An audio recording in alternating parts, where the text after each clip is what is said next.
বর্ধমান জেলার কাটোয়া 2 ব্লকের সিঙ্গি গ্রাম পঞ্চায়েতের অন্তর্গত সিঙ্গি গ্রামের পশ্চিম পাড়ায় সিঙ্গি অবৈতনিক প্রাথমিক বিদ্যালয়ের ছাত্রছাত্রীদের নিম্নমানের মিড ডে মিলের খাবার দেওয়ার অভিযোগ উঠল বিদ্যালয়ের প্রধান শিক্ষক বৃন্দাবন মণ্ডলের বিরুদ্ধে। এলাকাবাসীদের অভিযোগ, নিম্নমানের মিড ডে মিলের খাবার বিদ্যালয়ের ছাত্রছাত্রীরা পাখার হাওয়া পায় না ও বিদ্যালয়ের চারিপাশ অপরিষ্কার হয়ে রয়েছে। নিম্নমানের মিড ডে মিলের খাবার পাওয়ার অভিযোগ উঠল প্রধান শিক্ষক বৃন্দাবন মণ্ডলের বিরুদ্ধে। অভিযোগ তুলে এলাকাবাসীরা প্রধান শিক্ষক বৃন্দাবন মণ্ডলের বাড়ির সামনে বিক্ষোভ দেখায়। এলাকাবাসীর সাথে ওই বিক্ষোভে ছাত্ররাও সামিল হয় এবং এই বিক্ষোভ থেকেই প্রধান শিক্ষকের বিরুদ্ধে ক্ষোভ উগড়ে দেন এলাকাবাসীরা। শিক্ষা পায় না, তাদেরকে দিয়ে কাজকর্ম করানো হয়, পায়খানা পরিষ্কার করা, বাথরুম পরিষ্কার করা, ঘর ঝাড় দেওয়া। স্কুলে না আছে লাইট, না আছে পাতা, বাচ্চারা কি করে স্কুলে আসবে? আমরা এরকম মাস্টার আমরা চাই না। আমাদের মাস্টার পরিবর্তন করা হোক। প্রতিদিন খাবার ঠিক মতো পায় না ছেলেরা, শুধু আলু ভাতে আলু সিদ্ধ, অল্প ডাল নেই, জল দিচ্ছে, ডালে দিয়ে খাওয়াবে। ছেলেরা পেট ভরে খেতে পায় না। কেন বাচ্চারা স্কুলে আসবে? আমরা স্কুল পাঠাবো না। স্কুলে না পরিবর্তন হলে, স্কুলে না আছে পরিষ্কার পরিচ্ছন্ন, কি ধরনের স্কুল আসবে বাচ্চারা? আগে মাস্টার ছিল, ভালো ছিল, এই মাস্টার আমরা চাই না। আমরা এই সব মাস্টার এখান থেকে আমরা চাইবো না। চারটে মাস্টার আছে, আর মাস্টার দেয়, আর কোনো শিক্ষার উন্নতি নেই স্কুলে। সবসময় কাজকর্ম করতে হবে, কিসের জন্য করবে ছেলেরা? স্কুলে পড়তে আসে না, কাজ করতে আসে। স্কুলে 8খানা ডিম দেয়, প্রতিটা স্কুলে গোটা ডিম, আর আমাদের স্কুলে হচ্ছে 8খানা ডিম, আর ঠিক এই হাতের মাপে এইটুকুনি ফল, এইটুকু সাইজে অর্ডার দিয়ে আসে। তারপরে মাংস সব প্রতিটা স্কুলে 4 পিস 5 পিস, এই স্কুলে মাত্র 2 পিস। কেন এই ছাত্ররা এই থেকে বঞ্চিত হবে? এর জন্য আমরা জানাচ্ছি। বাচ্চারা স্কুল আসে তো পড়তে আসে, কেন তারা পায়খানা পরিষ্কার করবে? কেন ঝাড় দেবে? কিসের জন্য ঝাড় দেবে? আর কেন ফ্যান সারানো হয় না? প্রতিটা ফ্যান কেন বন্ধ থাকে? আমরা বাচ্চাদেরকে বাড়িতে আমরা সব সময়ের জন্য ফ্যানের তলায় থাকতে রাখি, কিন্তু বাচ্চারা এখানে এসে গরমে ভাবে তারা আমাদের বাচ্চারা স্কুল আসে, কোনো কাজ আমার বাচ্চারা করবে না। আমি এইটুকু স্কুলের ছাত্রছাত্রী ও এলাকাবাসীর সাথে বিক্ষোভে সামিল হন ওই স্কুলেরই সহশিক্ষক। ওনার অভিযোগ, যতদিন কাজে যোগ দিয়েছেন ততদিন স্কুলের সৌন্দর্যায়ন ও উন্নতিতে কোনো কাজ হয়নি। তার সাথে আরও অভিযোগ করেছেন যে প্রধান শিক্ষক কোনোরকম কোনো আলোচনাই করেননি তার সাথে। আর স্কুলের ছাত্রছাত্রীদের খাবার কম তো দূরের কথা, ওরা ঠিক মতন খাবারও পায় না। আমি এই নিয়ে দীর্ঘদিন ধরে কিন্তু এনাদের সাথে আমি একাই ফাইট করে যাচ্ছি। এই ব্যাপারটা কিন্তু আমি অনেক আগে গ্রামবাসীর জনে আমি জানিয়েছিলাম, ওনাদের কিন্তু সেরকম কোনো আমি রেসপন্স পাইনি।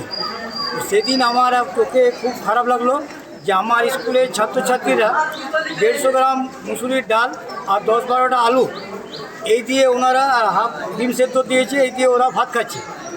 আর বাকি ডিমগুলো বাড়ি নিয়ে যায়, প্রায় দিন যেদিনে ডিম হয় সেদিনে উনি বাড়ি নিয়ে যান। তো আমি তো এতদিন আমি কিছু বলিনি। সেদিন আমার এত খারাপ লাগলো, না বলে আমি থাকতে পারলাম না। ওনাকে আমি বললাম যে, তাও পার্সোনালি বলেছি, আমি কিন্তু গ্রামের লোককে কোনোদিন ডাকিনি। আমি ওকে পার্সোনালি বললাম, বৃন্দাবনবাবু আপনি যেটা করছেন সেটা কিন্তু আপনি অতিরিক্ত বাড়াবাড়ি শুরু করেছেন। বললাম আপনার বিবেক মনুষ্যত্ব বলে কি ভেতরে কিছু নেই? আপনি কী করে পারেন যে এই সকল বাচ্চা ছেলেদের খাবারগুলো কেড়ে নিয়ে আপনার নিজের পরিবারকে খাওয়াতে? আপনাকে কি সরকার কোনো পেমেন্ট দেয় না? কেন আমরা করবো এই সকল জিনিসগুলো? অন্যান্য স্কুলে প্রত্যেকটা কাজে ডেভেলপ হচ্ছে, আমার স্কুলে কেন ডেভেলপ হচ্ছে না? তাই তো আমার স্কুল কি সরকার থেকে কোনো অনুদান পায় না? ওনাকে আমি বারবার রিকোয়েস্ট করার, কিন্তু উনি কিন্তু আমার সাথে কোনোরকম কোনো কিছু পরামর্শ করেন না। উনি যা ইচ্ছে তাই করেন। এই যেমন আমাদের এখানকার এক মুদি দোকান আছে, যে দোকান থেকে আমাদের স্কুলের মালপত্র আনা হয়, উনি চার্জে ওনার বক্তব্য, মুদিখানা দোকানের মালিকের বক্তব্য, এটা কিন্তু আমার বক্তব্য না। উনি নিজে গ্রামবাসীর কাছে স্বীকার করেছেন যে বৃন্দাবনবাবু যেদিন থেকে এই চার্জ নিয়েছেন সেই দিন থেকে কিন্তু এই দুর্নীতি করে যাচ্ছেন। 800 টাকা বিল হচ্ছে, আমাকে 1800 টাকা লেখাচ্ছে, 2000 টাকা বিল হচ্ছে, 3000 টাকা লেখাচ্ছে।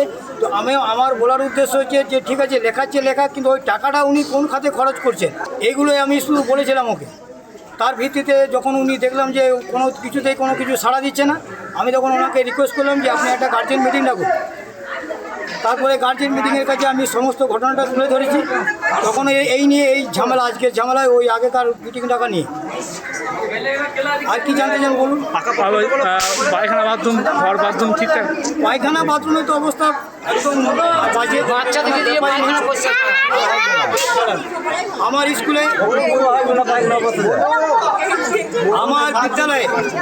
আমি আমার যিনি রিটায়ারমেন্ট হেডমাস্টার মশাই ছিলেন ওনাকেও আমি বলেছিলাম, এনাকেও আমি বলি যে মাস্টারমশাই আপনারা বাচ্চা বাচ্চা ছেলেদেরকে দিয়ে বাথরুম পায়খানা ঘর ঝাড় দেওয়ার ব্যবস্থা কেন করেছেন?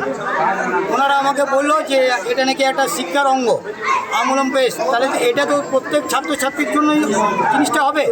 তাহলে আমার স্কুলে বৃন্দাবনবাবুর মেয়ে পড়তো, আমার বিদ্যালয়ে যখন ঝাড় দেওয়া হতো তখন বৃন্দাবনবাবু তার নিজের মেয়েটাকে নিয়ে অফিসে ঢুকে রুমাল দিয়ে মুখটা চাপিয়ে রাখতো। তার মানে ওই জন্ম দিয়েছে, বাকি এরা সব বানে চলে কি ভেসে এসছে? আমি এদেরকে এই কথাগুলো ওনাদেরকে বারবার তুলে ধরতাম, ওনারা কিন্তু কোনো রকম ছাড়া যায় না। আর কারেন্টের লাইনের মানে ইলেকট্রিকের ব্যাপার তো বাদই দিন, এত বড় গরমকালটাতে একটা ফ্যানে উনি কাটিয়ে দিলেন। আমি বারবার লোক ডাকার জন্য বলছি, অফিস থেকেও পর্যন্ত বলে গেছে যে আপনি এই ফ্যানগুলো ঠিক করার ব্যবস্থা করুন, ক্লাসরুমগুলোতে লাইট লাগার ব্যবস্থা করুন। উনি কোনো কেয়ার করেন না কারো কোনো কথায়। সমস্ত অভিযোগ অস্বীকার করে প্রধান শিক্ষক বলেছেন উনি একা হাতে কাজ সামলান, তাকে কেউ সাহায্য করেন এবং সহশিক্ষককে দায়িত্ব দিতে চাইলেও উনি নিতে চাননি। তার সাথে আরও বলেন খাবার নিম্নমানের হয়নি, কিন্তু ছাত্রদের ভুল বুঝিয়ে বিক্ষোভ করানো হচ্ছে। ছাত্রদের ব্যবহার খারাপ করি না, ওনাদেরকে ওই ছাত্রগুলোকে ওইভাবে বুঝিয়ে করে এইসব জিনিসগুলো করছেন। আপনার স্কুলের তো দেখলাম অবস্থা খারাপ, অবস্থা দেখলাম অবস্থা খারাপ। আমি একা হাতে কী করবো বলুন? উনি কোনো সহযোগিতা করেন না, ঠিক আছে?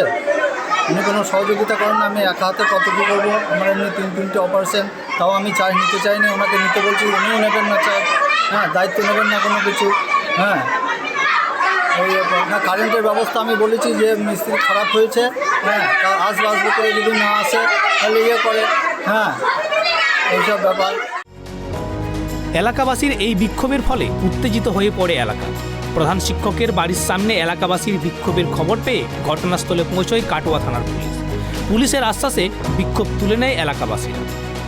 পূর্ব বর্ধমান থেকে কল্যাণ দত্তের রিপোর্ট, ট্রাইব টিভি।